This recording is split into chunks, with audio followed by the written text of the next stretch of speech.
We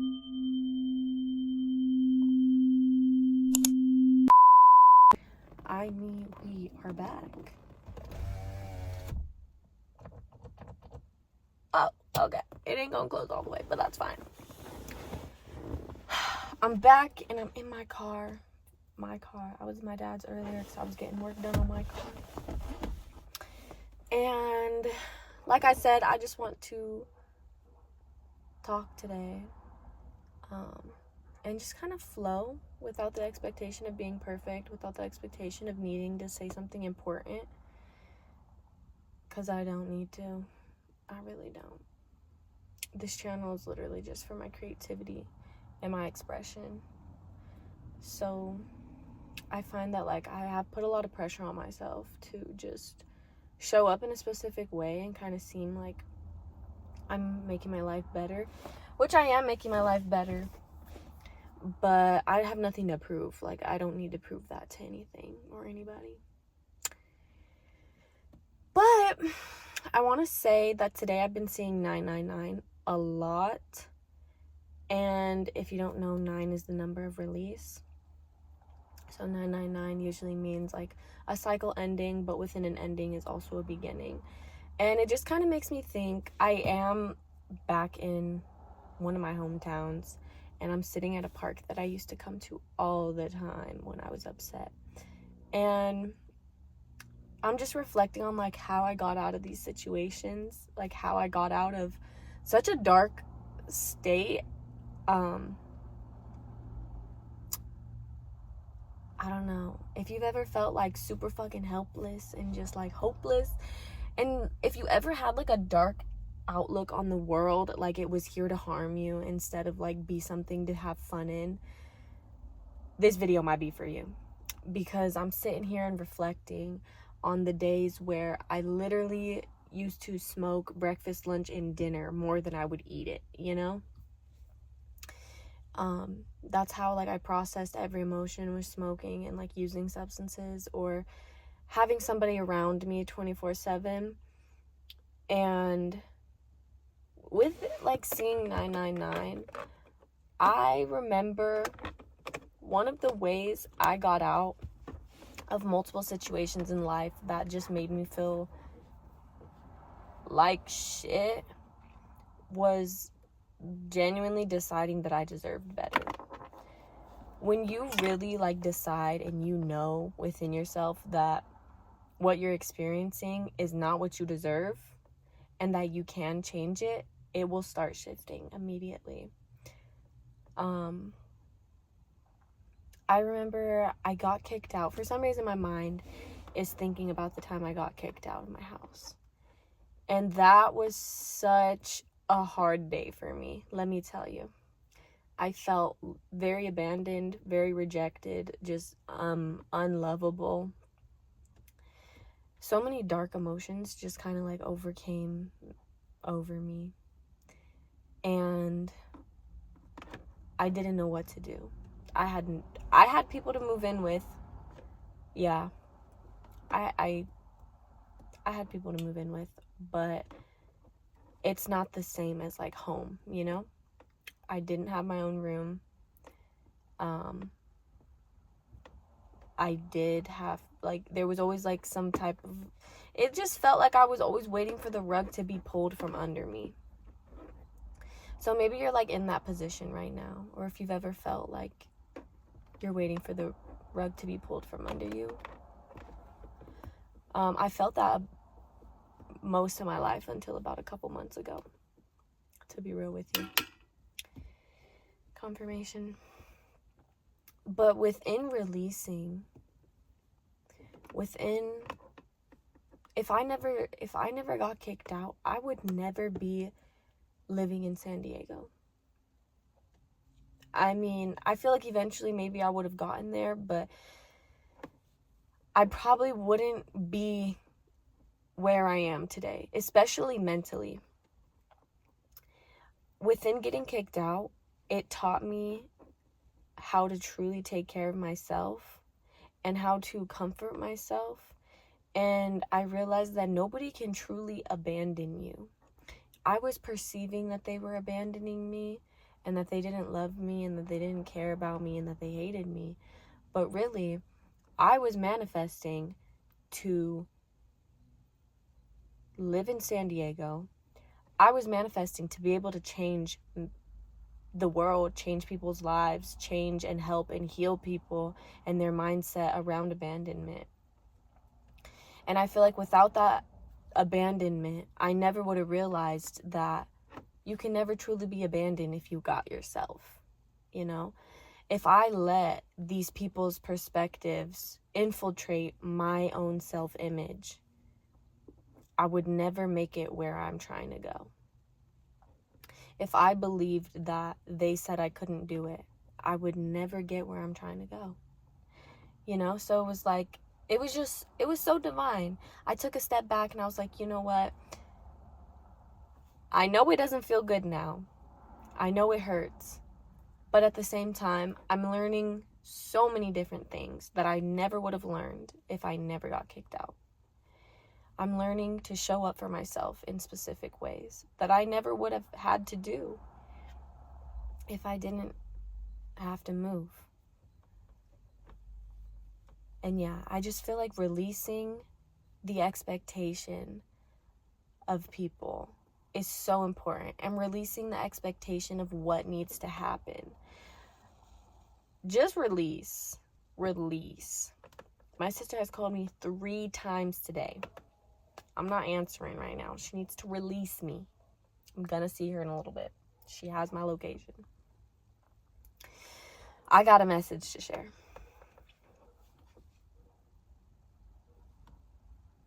I don't know if y'all can hear me, so I'm just gonna wait. Okay. So yeah, I feel like release is so important in getting to where you want to go. Like, I know you want to hold on to it, and because I held on to it. I know that because I did that. Like, I held on to this vision so hard that I needed to create a business or blow up on YouTube or work 40 hours a week to save up a certain amount of money and then move to San Diego in this luxury apartment and have this specific view. And then I would feel safe. And then I would feel comfortable. It didn't happen like that, obviously. It didn't happen like that at all. I went to a whole different state, came back home for 6 months before I was able to actually make it to San Diego. I've built a business.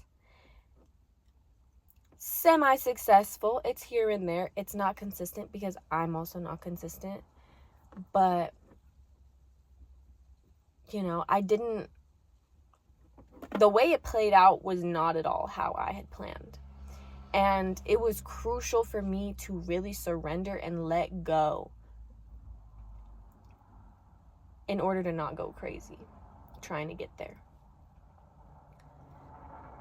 Another memory that's popping up now is when I moved back home. Not home, but like I moved back to a different home, not with my not the place I got kicked out of, but I moved back to a different home. And there were 2 women in my life. One a family member, one was a friend. And I remember I felt so much shame around them. And it was like I loved them so much, but I just didn't know how I didn't feel like they helped me elevate myself or my life in any way. I felt like they really just took from me, if anything. And it was draining me. I was leaking my energy. And it was leaving me empty, leaving me without motivation to do anything for myself. And I recognized that. And as soon as I released that shame and just accepted it. What do I mean when I say release? I recognized it within myself. Okay, I feel this way about this person, and this is why. Okay, now I've seen it within myself. I gave it a voice. I did personal ceremonies. I talked about it with them. I journaled about it. I gave it a voice. I became aware of it. And my solution wasn't to just cut them off, because I love these people. I think I serve a purpose in their life. But as soon as I did that, as soon as I realized, within the same week, you guys, within the same week of realizing how I felt about them and why, and like giving that a voice instead of ignoring it and pushing it off and just continuing to be their friend without thinking, why am I doing this when it doesn't make me feel good? Within the same week, they both moved to a different state. They were gone. And I'm saying this because it's not that they were bad for me, but it's that I recognized the role they were playing in my life. And when you recognize something and you release it, it will vibrate out. When you're not holding on to it and you just face it without fear. And that can look like something so small. It can literally just look like a conversation. It could literally look like a five sentence journal prompt. When you face it and recognize it and just allow it to be there and release it, instead of like pushing it down or ignoring it, it will leave. It will literally leave. As soon as you change your perspective on something, it will vibrate out. Because frequency is everything. Everything is frequency. When you are ignoring or pushing down a feeling, it's only going to create more of that. Especially around money. I have been learning so much around money and how to change the mindset of money, how to change your mindset of money, my mindset of money, and stuff like that. And it's like, I forgot what I was talking about. Hold on.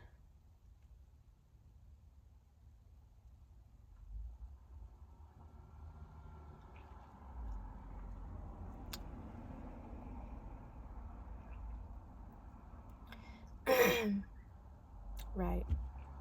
As soon as you change your perspective, the world, God, the universe, source, it has no choice but to match your vibration.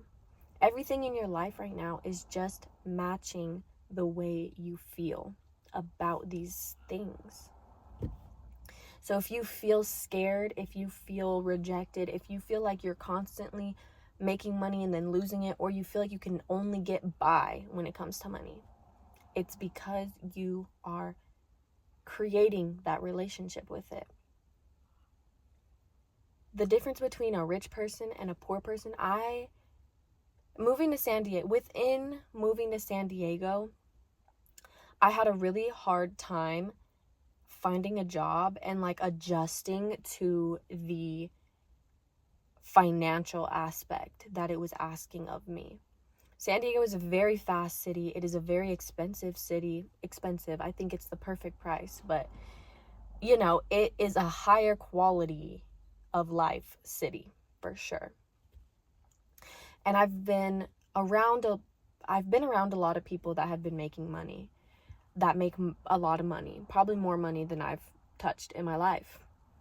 I've been around a lot of people that have $1 million homes, multi-million-dollar homes, $500,000 homes. I've been around a lot of rich people lately, and I like to pay attention to what they are doing, how they are talking, and I've realized a big difference between a rich person and a poor person is that poor people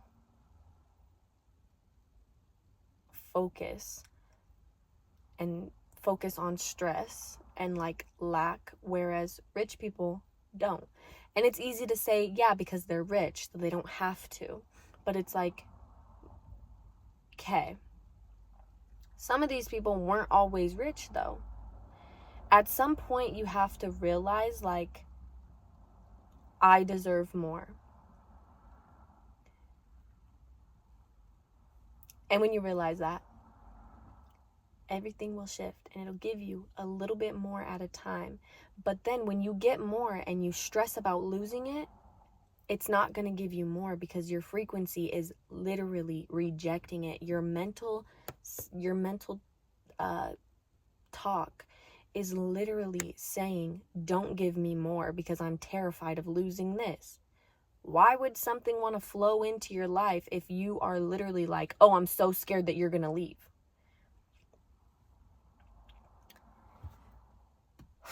It's getting hot. Hold on. That's how you know I'm channeling.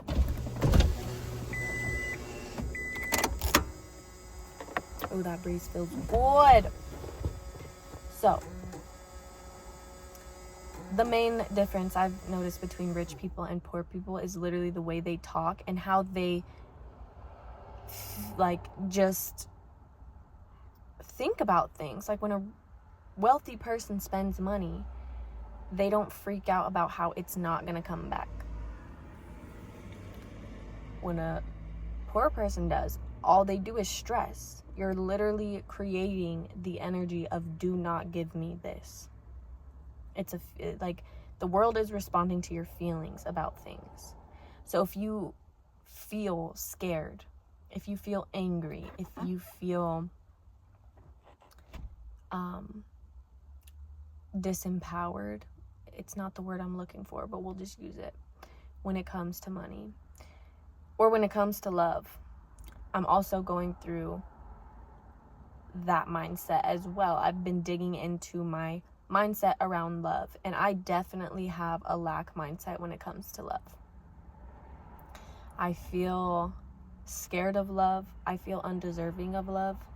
And obviously I know that's not true. Like, I know it's not true because I love myself. And when I really think about it, and here's how you change it as well. Here's how I've been changing my mindset around love, and it has been flowing in. It has been overflowing in my life. I just feel genuinely happy and loved and appreciated by the people that are in my life currently, and I feel like I haven't really felt appreciated like that ever. Taken care of, I don't know, but hold on. Let me not get ahead of myself. Anyways, okay, this is a little bit personal, but I don't give a fuck because I know where the fuck I stand with it, and I know my thoughts. My dad has been coming up a lot in my dreams, and I've been having a lot of turmoil with men, especially when I get drunk. I just start yelling at men. I come for men when I'm drunk. Like, I want to be mean to them. I want to see what I can get out of them. And me and my dad don't have the closest relationship right now. And it led me to creating a thought of like, oh, he doesn't love me. He doesn't love me, and that makes me unlovable. Where I see that, and I kind of track it down to the first memory of him making me feel not loved, which was, I wrote about this in a journal prompt the other day. The first memory I have of my dad making me not feel loved was not cooking me nourishing meals. He would let me eat like candy for dinner on his weekends, and I would throw up every night because I would just eat a hella candy, and then I would just throw up. And then another time, it's so random, but he had a girlfriend, and they'd shampooed the carpets, and they told me not to shower in his bathroom, but I wanted to take a shower, so I showered in his bathroom, and that lady snatched me up out the shower. She snatched me up out the shower, and I'm pretty sure my dad broke up with her after that. Like, I don't remember ever seeing her again after. I don't remember for sure, though, because I was pretty young, but it still made me feel like, why does she feel like she could do that to me? He must have, I don't know. I just kind of blamed him for some reason. I was like, I don't really know. It happened under his, care. So I guess I blamed him for that. But anyways, and other moments leading up to that. But sitting down and tracking back the first memory of like you having that first thought, and then shifting that. I know my dad loves me. And I made a list of all the ways that my dad shows me he loves me. And today, like I saw him today, I'm seeing him now this weekend. We've had beautiful interactions. It's been full of abundance and laughter and love. And usually it's kind of like awkward, quiet, and very surface level. So when you release the thought, when you release the belief, when you release the feeling, and realize that your own mind is imprisoning you, because multiple things are always going to be true at once, you know? So it's like, sure, some moments he can make me feel like he doesn't love me, but some moments he also does. So it's like, it's never this or that. It's never this or that. And also, it's never someone else making you feel something. I've said that in my New York vlog. Nobody's making you feel anything. You're making yourself feel that way. And that kind of sounded narcissistic when I rewatched it the other day. But it's literally just, I don't know if it's the law of oneness, to be honest. And I don't even know if that's a law. It might be. It sounds like it is. But personally, I believe everyone is you. Everybody is a reflection of you. We were all one consciousness thrown together in a bunch of different bodies, and we're all just playing a game with ourselves through different vessels. Everybody is playing their own game, and everyone you come into contact with is matching your vibration in the span of time that they are interacting with you. So you are only able to access a specific character within them, a specific version of them. You will not experience the same version that someone else experiences of them. But anyway, I said that to say, nobody is making you feel the way you feel. You make yourself feel that way because of past experiences.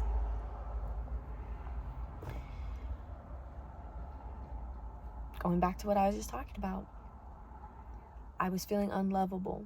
It's not that he doesn't love me. It's just I was telling myself that because of specific actions that were triggering specific memories. You know? And then I came up with a list of things he does do that makes me feel loved. And only since then have I been feeling loved by him. Have I been connecting with him? So you see, like, take